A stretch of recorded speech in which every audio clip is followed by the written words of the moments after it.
tahun 2021 mudik ditiadakan.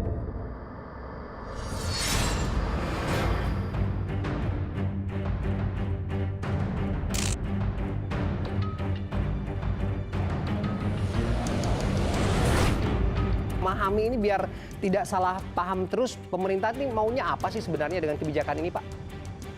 Ini kebijakannya kan paradoksal, ini paradoks gitu ya. Artinya satu sisi melarang mudik, tapi di sisi lain ada sektor-sektor ekonomi termasuk pariwisata.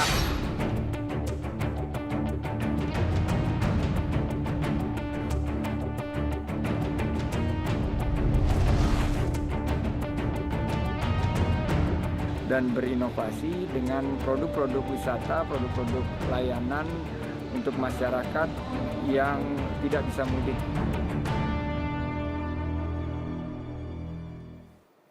Ya, bicara larangan mudik, yang ramai dipertanyakan publik adalah mudik tidak boleh, tapi tempat wisata kok dibuka? Saya akan tanyakan langsung ke Menteri Pariwisata dan Ekonomi Kreatif Sandiaga Uno. Selamat malam, Mas Sandi.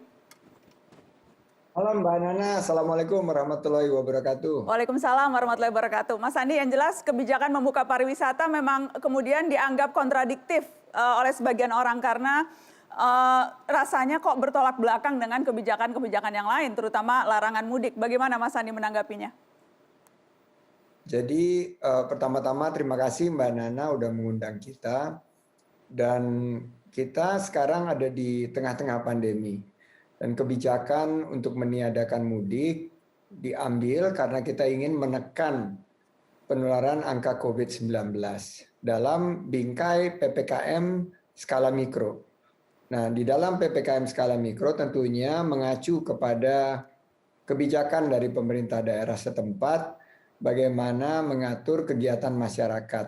Nah, kami di sektor pariwisata tentunya harus memastikan bahwa dalam PPKM skala mikro tempat wisata itu dibuka harus dengan protokol kesehatan yang ketat dan disiplin. Harus memakai masker, menjaga jarak, harus juga memastikan ada tempat untuk mencuci tangan.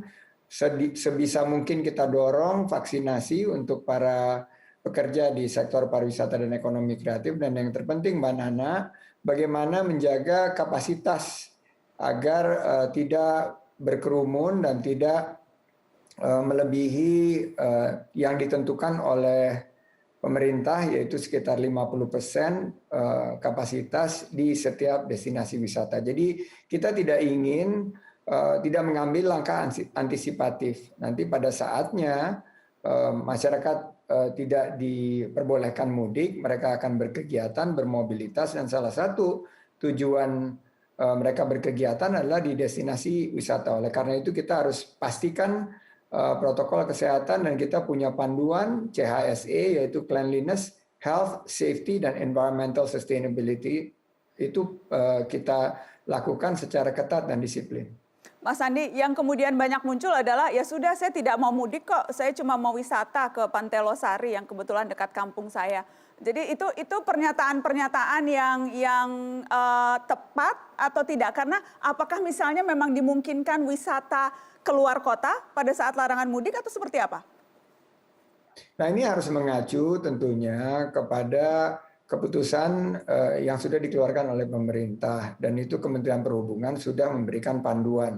Kami di sektor pariwisata dan ekonomi kreatif, ranah kami, tugas dan fungsi kami adalah memastikan destinasi-destinasi wisata tersebut patuh terhadap protokol kesehatan, patuh terhadap pembatasan-pembatasan yang sudah dilakukan dalam bingkai PPKM skala mikro.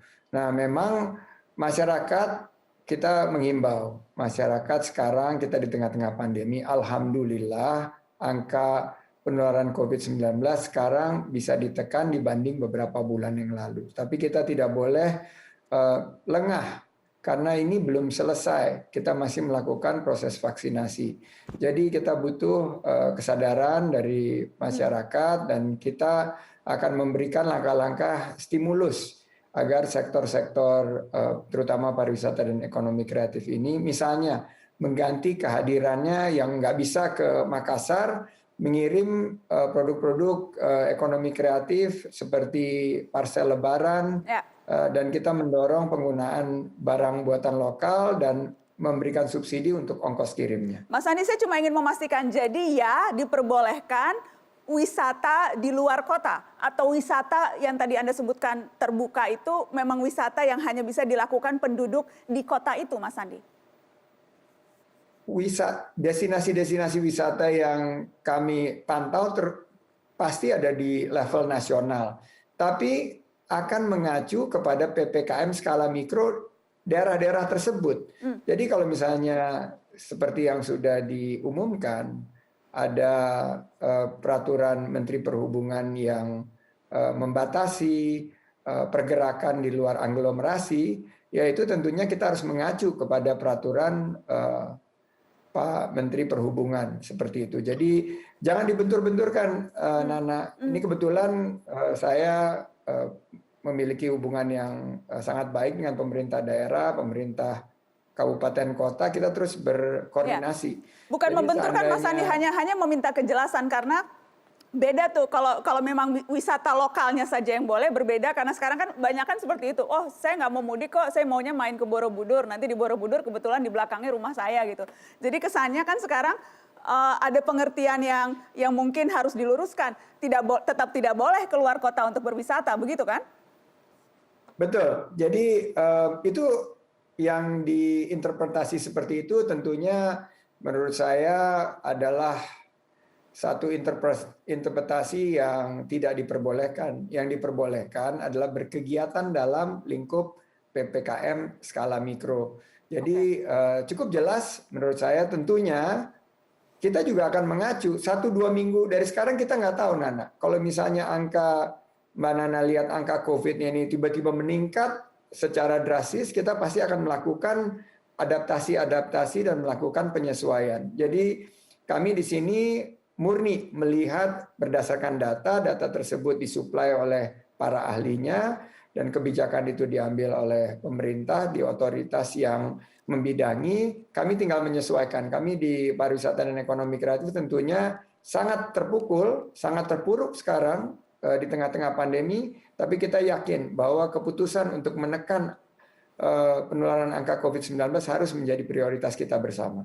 Oke, baik, kita harus break. Setelah ini saya akan berbincang dengan Gubernur Banten yang sudah terhubung. Saya ingin menyapa dulu Pak Wahidin Halim, sudah terhubung di Mata Najwa. Assalamualaikum Pak. Waalaikumsalam warahmatullahi wabarakatuh. Baik Pak Wahidin, nanti. Pak Rahman dan Pak Menteri. Terima kasih sudah bergabung Pak Gubernur. Yang jelas menarik ini karena saya juga membaca dan mendengar Pak Gubernur sempat bilang soal kebijakan melarang mudik, membolehkan wisata dibuka itu menyulitkan Pemda. Saya ingin tahu potensi kesulitannya di mana. Apa sudah sulit dari sekarang? Setelah pariwara kita akan bahas, tetap di sini.